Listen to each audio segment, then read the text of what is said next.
Thank you, Mr. President. Just go over a few things. If this was normal times, not an election year, this statement right here would be what Republicans would be running on by the Georgia Public Policy Foundation, conservative think tank. The overall tax burden that Georgia charges its residents, meaning the average of all the state and local taxes residents pay as a percentage of average income, is 8th lowest in the country. 8th lowest in the country by conservative think tank. 8th lowest in the country, just went in 2025. And that matches South Carolina's even slightly better than Florida. That's what you usually would run on. You would say you've been good public stewards, got the 8th lowest average tax overall tax in the nation. But these aren't normal times. So therefore, you have to come out and say, everyone's overtaxed, the Georgia's taxes are too high, it's the worst ever. But when you do that, just make sure you put the blame on yourself. Y'all in the majority. So when you go give that speech out in the different little neighborhood associations or chamber of commerce and you say all that, make sure you say we're the ones been overtaxing you. Don't say what the truth actually is, that's basically the 8th lowest in the nation. Make sure you say us, Republicans. Don't put it on Democrats. Don't put it on trans folks. Don't put it on DEI. Don't put it on women. You put it right squarely on you, that you've been overtaxing everybody, if that's what you believe. Because your think tank, that's not GBPI, that's your think tank, conservative think tank, they say it's the 8th lowest. So that's kind of like how we start off, about how disingenuous all of this is. That's the beginning part of it. Now we start talking about other states. Florida and Texas never had an income tax. Tennessee never really relied upon it when we talk about that.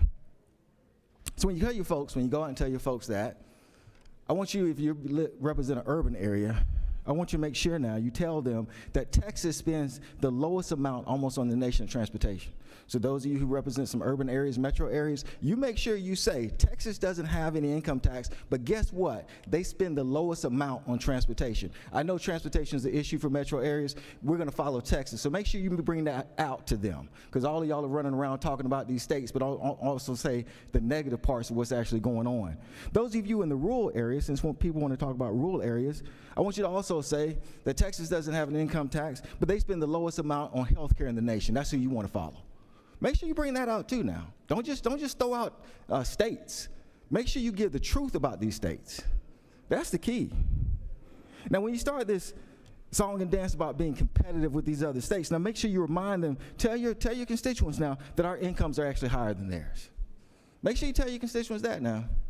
When you go out and you give this song and, oh my God, we can't compete with Florida and Texas and Tennessee and no other state in the union, you just make sure you tell them our income's actually higher than theirs. So make sure you give the full picture when you're actually talking about these things. And then if you keep insisting that we can't be competitive, and we can't be competitive, we're not competitive, then once again, when you make that insistence, I want you to make the point that you've been in charge. So we're not competitive and we no good. That's your fault. That's not ours. That's on you. So I look forward to you making that statement, because y'all been talking about being number one state for business forever and ever and ever. So now you're going to say we're overtaxed and we're no good. Fine. Just make sure you say that's under your rule. That's under your purview. Now, someone's going to ask you, well, how do you pay for it? How do you pay for these kind of tax cuts? How do you pay for it? And we know we're going to talk about eliminating exemptions going up to 2032, which is really smoke and mirrors, quite frankly. But number one reason how people pay for it is through higher sales tax. That's just a statistical fact. Tennessee has one of the highest sales taxes in the nation. Same with Florida and Texas. What people do when they do this, and of course Georgia will be the only state that actually is doing it this way. Alaska is the other, but they struck oil. How they did it was through higher sales tax. And that's why people keep coming up here and say higher sales tax. And at the end of the day, it's going to be a trust thing. I'm going to tell the people of Georgia why you should trust what we're telling you is true and not what the Republicans are telling you is true. But all of these states have higher sales taxes than Georgia, and those states that have been prominently mentioned have some of the highest sales taxes in the nation. And the reason is clear, because once you do that, for instance, within Texas, 84% of their whole revenue depends on sales tax. 75% in Florida depends on their sales tax. So obviously that sales tax has to be very high.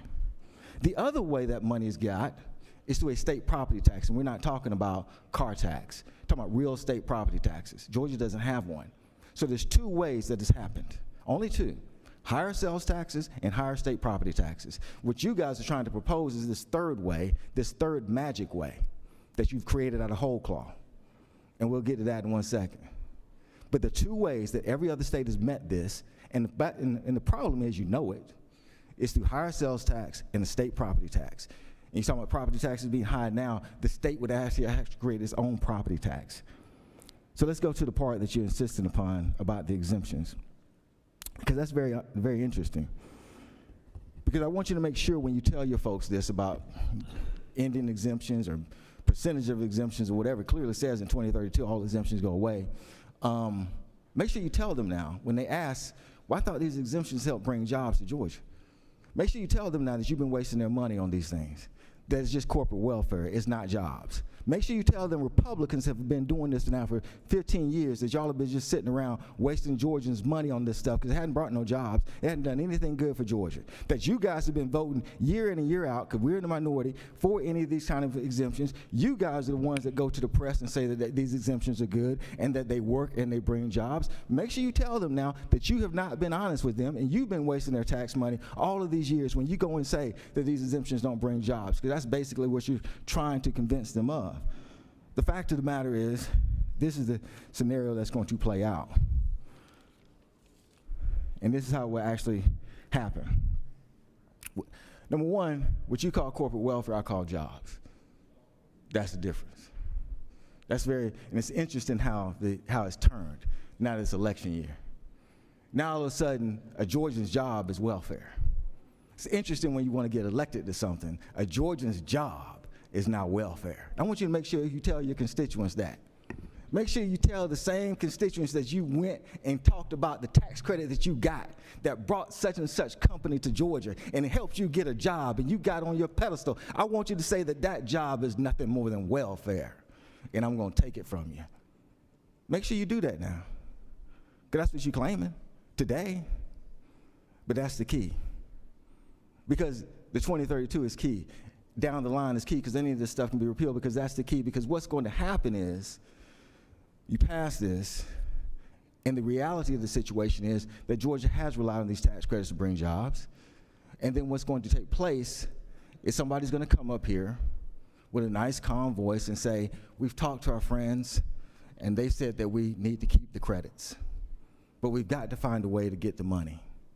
And the only thing we can do now is do exactly what you guys said we were going to be doing, raising sales tax and raising property taxes. That's what's going to happen. Because the fact of the matter is, Georgia don't attract jobs any other way. Most southern states rely on tax credits. Georgia's the number 3 as far as tax credits within the nation, as far as relying on them to bring jobs in. There's a reason for that. Because healthcare isn't any good. It's 48th in the doggone nation. We're not top 5, top 10, top 20 in education, so that's not bringing anybody here. You know, we start talking about child care, that's some of the worst in the nation as far as cost is concerned. Poverty is higher than the national average. Child poverty is higher than the national average. Our overall cost of living, basically our overall living arrangement is 39th. I believe one of the senators mentioned that this morning. So the only thing we got to attract jobs is those tax credits. We don't have anything else. And why do you think most southern states basically rely on those tax credits? Because their health care is no good, their schools are failing. They basically gutting schools for vouchers, same thing. That's why if you look at where most tax credits go, southern states. And what you guys are now proposing is we're gonna get rid of it. The one thing that's driven our economic engine we're gonna get rid of. You're not gonna do it. This is foolishness. And so what's gonna happen is, you pass this, come back, say we actually learned, the same way now you're claiming you learned, well we learned they don't really work. You'll come back and say, well we learned they actually do work, but we gotta find the money. And we hate to do it, and it will be incremental sales tax increases. It's a little small, all of a sudden some state property tax will be created, and that's where we're gonna go. And so the question becomes, who to trust? Who should Georgians trust on this issue? Well, I would say you trust the persons, Georgians, who have been trying from day one, Democratic caucus, to raise the minimum wage. I would say you trust those who have been trying to lower child care costs. I would say you trust those that have been trying to provide health care to rural communities. I would say you trust those that have been talking about over the last 10 years for a needs-based scholarship, not just for the last month. I would say you trust those that have been talking about having an earned income tax credit. I would say you trust those that from day one have been trying to help you and your family.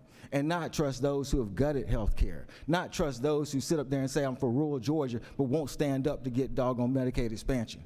Not trust those who say, I'm for rural Georgia, but the only tax credit that apparently this administration wants or this Republicans want is a new tax credit by the Trump administration, basically continue to gut public education. So a new tax credit will give vouchers, which most articles say will destroy public education in rural communities. So don't stand up talking about you for rural communities. Where are you when we having these fights? Where are you when you want to do minimum wage? Where are you when you want to do health care? Where are you when we try to do lower child care costs? So who you want to trust, the thing is clear. You can trust those who've already been on your side from day one, or you can trust those who already told you today early they lied to you. And with that, I yield the well.